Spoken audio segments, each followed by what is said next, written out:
kami dari kelompok 6 akan membahas tentang reformasi pada masa Presiden Susilo Bambang Yudhoyono dan Yusuf Kala pada tahun 2004 sampai 2009.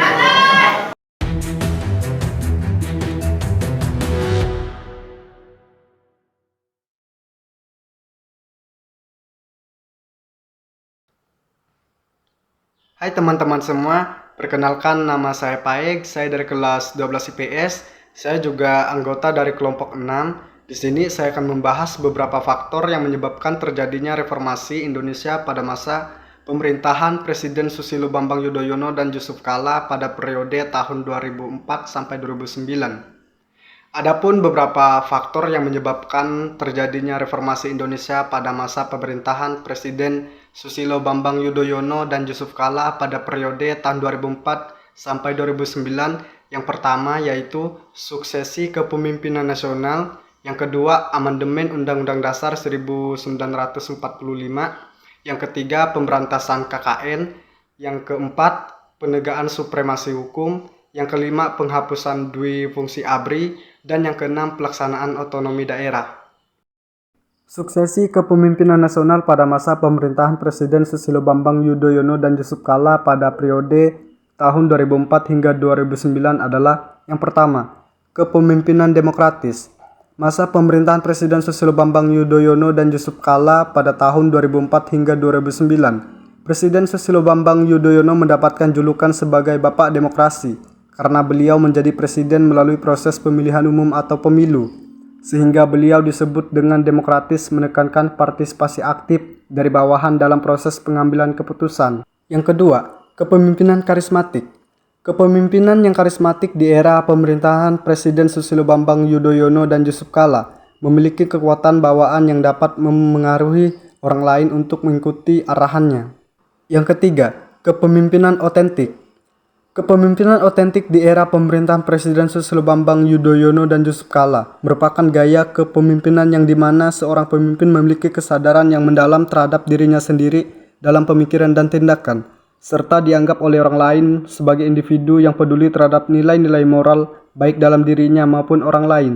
Amandemen Undang-Undang Dasar 1945 pada masa pemerintahan Presiden Susilo Bambang Yudhoyono dan Yusuf Kala adalah untuk menyempurnakan aturan dasar kehidupan berbangsa dan bernegara. Presiden Susilo Bambang Yudhoyono menyampaikan bahwa amandemen Undang-Undang Dasar harus melalui MPR yang harus dilakukan secara sistematis sesuai aturan yang berlaku dan melalui konsensus. Poin penting Undang-Undang Dasar 1945 pada masa pemerintahan Presiden Susilo Bambang Yudhoyono dan Yusuf Kala adalah yang pertama, membatasi masa jabatan presiden dan wakil presiden. Yang kedua, memilih presiden secara langsung oleh rakyat. Yang ketiga, meningkatkan legitimasi presiden dan masa jabatan presiden di mata rakyat. Yang keempat, memisahkan eksekutif, legislatif, dan yudikatif. Dan yang kelima, menegakkan sistem check and balance pada institusi-institusi pemerintahan. Pemberantasan KKN merupakan salah satu tuntutan reformasi yang dilakukan pada masa reformasi, termasuk pada masa pemerintahan Susilo Bambang Yudhoyono dan Yusuf Kala. Beberapa tuntutan reformasi pemberantasan KKN pada masa pemerintahan Presiden Susilo Bambang Yudhoyono dan Yusuf Kala. Yang pertama, penegakan hukum. Yang kedua, pemberantasan KKN. Yang ketiga, amandemen konstitusi. Yang keempat, pengadilan mantan Presiden Soeharto dan kroninya. Yang kelima, pencabutan dui fungsi ABRI, yaitu TNI dan Polri. Yang keenam, penegakan HAM dan demokrasi. Yang ketujuh, penegakan kebebasan pers. Pidana penjara seumur hidup atau pidana penjara paling singkat 4 tahun dan paling lama 20 tahun bagi pegawai negeri atau penyelenggara negara yang terlibat dalam KKN. Pidana paling sedikit 200 juta rupiah dan paling banyak 1 miliar rupiah bagi pegawai negeri atau penyelenggara negara yang terlibat dalam KKN. Penerima gratifikasi wajib melaporkan gratifikasi yang diterimanya kepada KPK atau Komisi Pemberantasan Korupsi.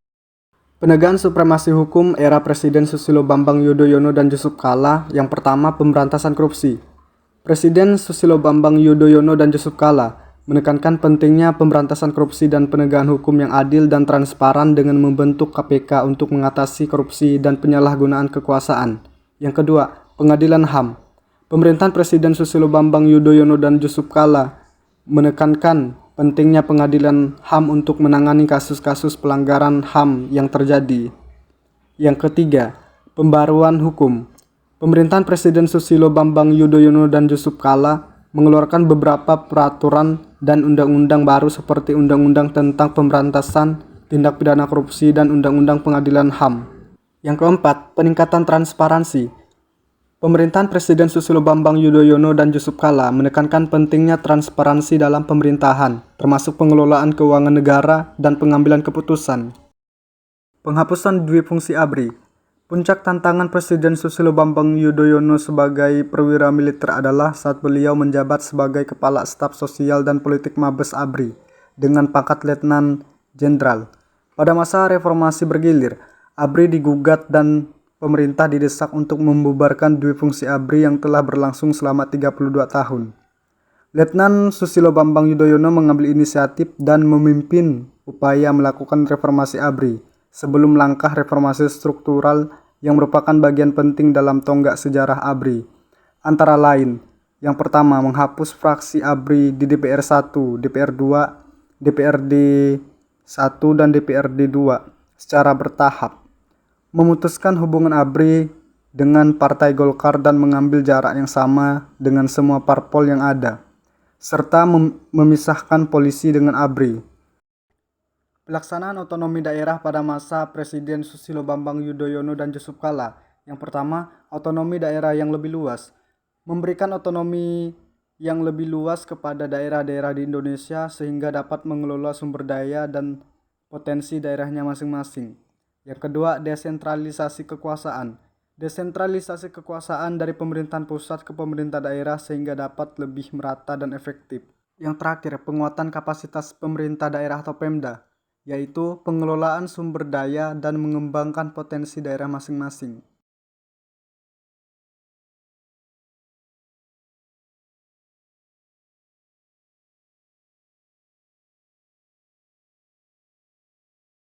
Satu, pemilihan umum.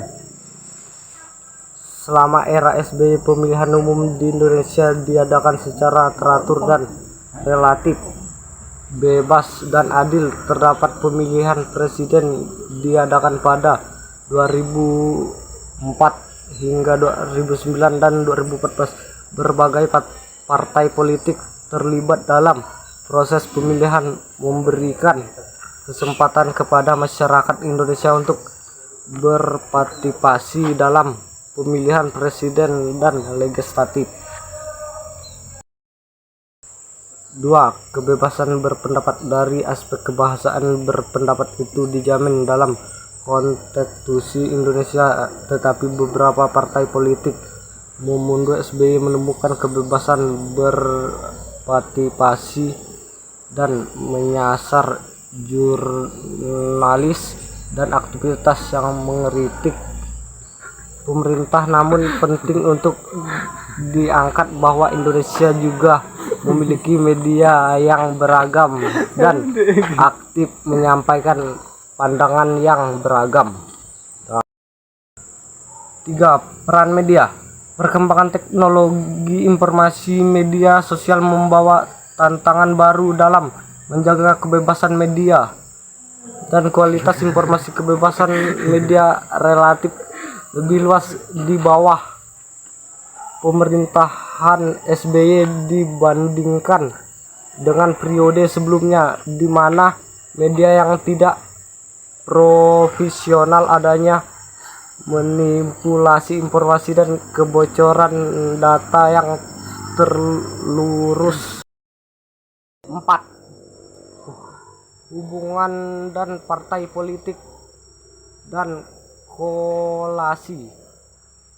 Pada masa rezim SBY terjadi perubahan dinamika politik, di antaranya berbagai partai politik SBY diharuskan untuk menjaga hubungan dengan partai politik dan membentuk berbagai serikat pemerintahan selama masa jabatannya. Kerjasama dan negosiasi politik sangat penting untuk mencapai stabilitas politik dan mendukung kebijakan pemerintah.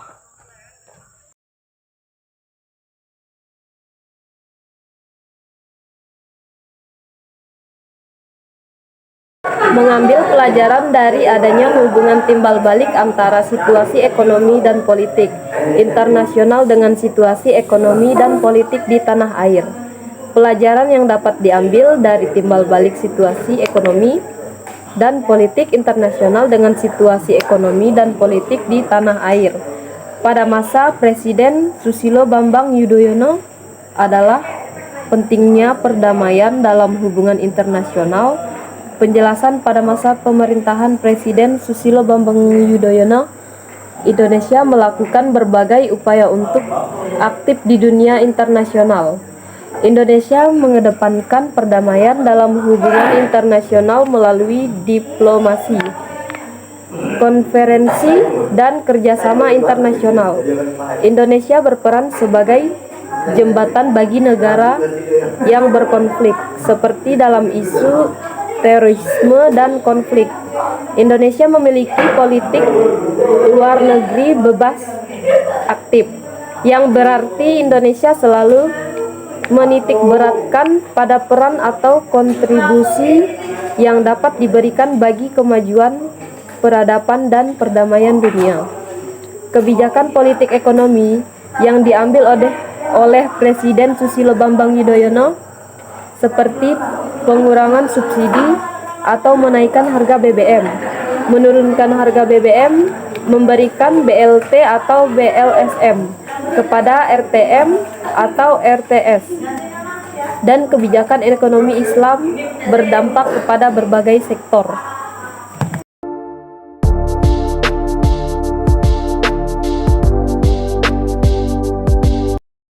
Perkenalkan, saya Francisca Maya Sigasius.